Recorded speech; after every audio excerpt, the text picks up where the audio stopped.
Hey, this is Sky. Welcome to my YouTube channel. Let's talk about innocence. We all lose our innocence. Now, that can be traumatizing. It usually is. Losing your innocence is rarely a celebration in the beginning. You're glad you did it. You're glad you went through it. I mean, most people are. Because that's where your wisdom comes from. An innocent person is not wise. I think that's a pretty obvious statement. But there is a certain amount of innocence in wisdom. But only it's a reclaimed innocence. But you can reclaimed innocence, not to belittle it, but it's a pseudo innocence. Pseudo, not like pseudoscience, not like fake. But it is how do I call it? It's almost an imitation. However, imitations aren't bad. People are always looking for the genuine, real thing, and sometimes it's not the best idea. For example, if you want to go buy a Shelby Cobra, you just happen to want one of those. Those are cool cars. You want to go buy a Shelby Cobra, you could sit out at the Barrett-Jackson's auction or the Mecum auction and wait for one to roll across the block and spend $2-3 million for it. Good luck with that. And good luck finding anybody to work on it. I hope you are a master mechanic. Good luck finding parts. I hope you own a machine shop so you can make parts. You might have to make the tool so you can make the part. Good luck with all that. Have fun with that. What you'll do if you had the money and you were Jay Leno or some richer than God car collector is you would buy one of those and sit it there and never drive it. Hope it appreciates, cross your fingers, and sell it in 5 years to try to double your money. The original Cobras are not what you want. They're not. You ask any car collector this. They're not what you want. What you want is a replica. And that's no joke. You want a replica. The replicas are amazing. Some of these companies are building replica Cobras that are phenomenal. I mean, really. They have modern technology. You can drive them every day. They don't break down all the time. They go faster, so much faster than the original. I mean, you want a replica. So don't always think in these black and white terms that genuine is good and imitation is bad. A pseudo innocence is good. It's better than the real thing, than being really innocent. You don't want to erase your memories and lose your lessons. It would be nice to reclaim some innocence of childhood without having to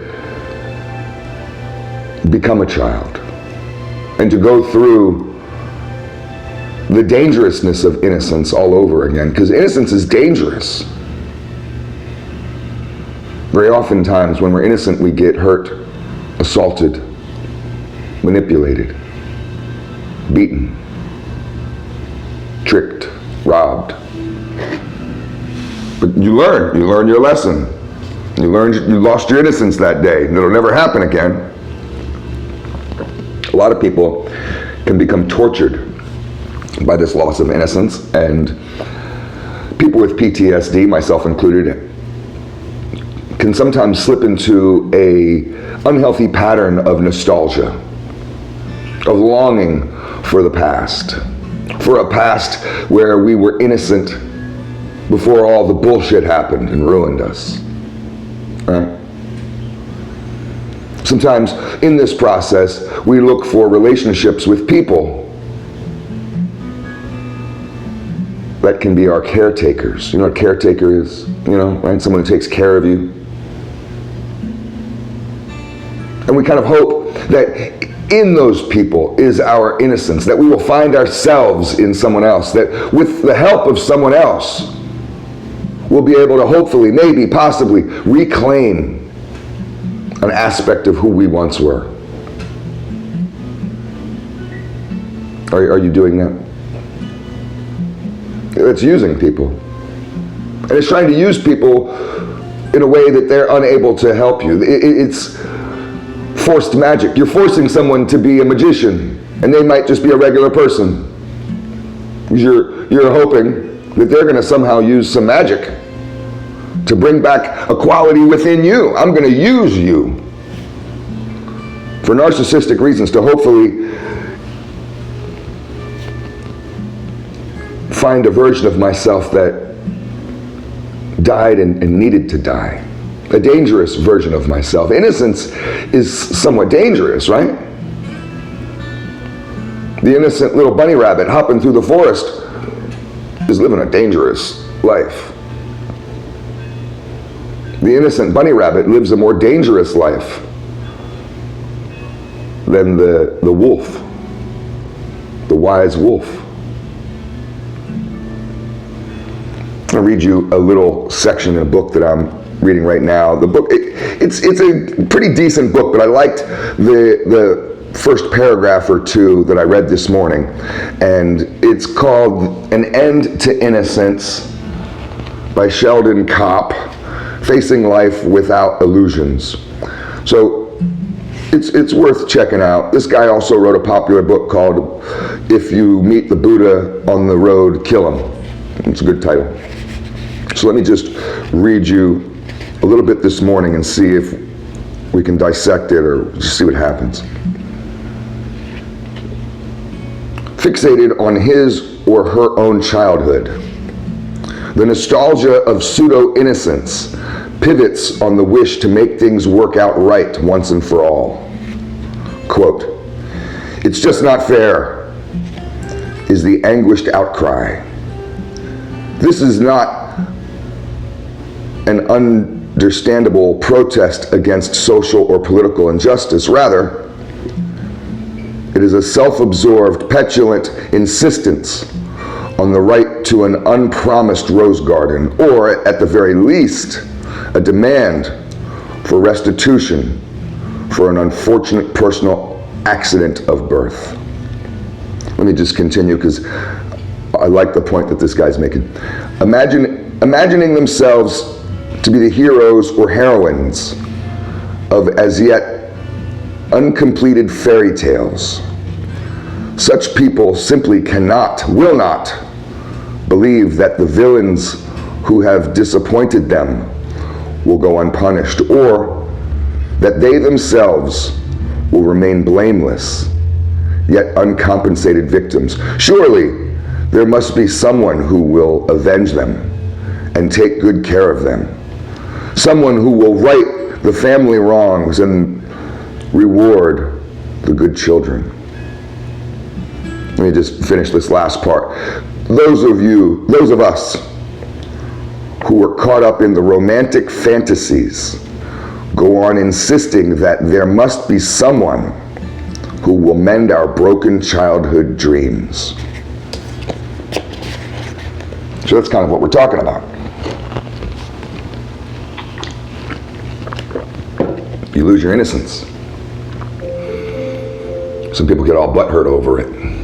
They can't get over the fact that they're not innocent little naive children anymore. Welcome to the real world. Welcome to a dangerous planet that's trying to kill you, full of jerks who will step on you to get what you got, the resources that you got. Welcome to it. This is the game we're playing, and a lot of people have a hard time with it. They get really upset. That's that inner child crying out, not wanting to grow up. When we desperately want to harken back to an innocent state of mind, it's because we aren't handling things well. We're not resilient, and we're not snapping back. We're wishing we could go back to an innocent time, this Norman Rockwell past that never existed, this Leave It to Beaver childhood that many of you never had. You were too stupid to even know the trauma and pain that your parents might have been going through, the suffering that was existing around you at the moment, and you just thought it was just Star Wars dolls and beauty, and oh, the 70s are so great. For who? For a 5-year-old or for a 30-year-old? Right? Just depends. A lot of people wish that they could be innocent again. I myself felt like I was ruined by relationships, bad relationships, ruined by manipulators and liars, backstabbers and cheaters, ruined by betrayal, ruined by violence, ruined by society. And all I wanted was to find this little innocent version of myself and to be that again. To go play with my toys again, in my little bubble, imagining that there's no trouble in the world. I'm safe, I'm safe. You were never safe. You have to embrace what we've been through, the lessons that we've learned. Embrace the lost innocence, but remember that just because life is hard doesn't mean you can't play. Just because shit sucks doesn't mean you can't laugh. You could be locked up in jail and still laugh. There could be a war going on. You could be sitting in a bunker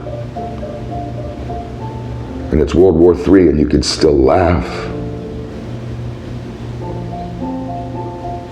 Find your joy, but stop seeking nostalgia. Find your peace, find safety, but stop looking for childhood. And most importantly, I think, empower yourself through all of this. Turn yourself into that refuge. Stop looking for others as caretakers. Be a fucking man. It's all food for thought. Thanks for watching.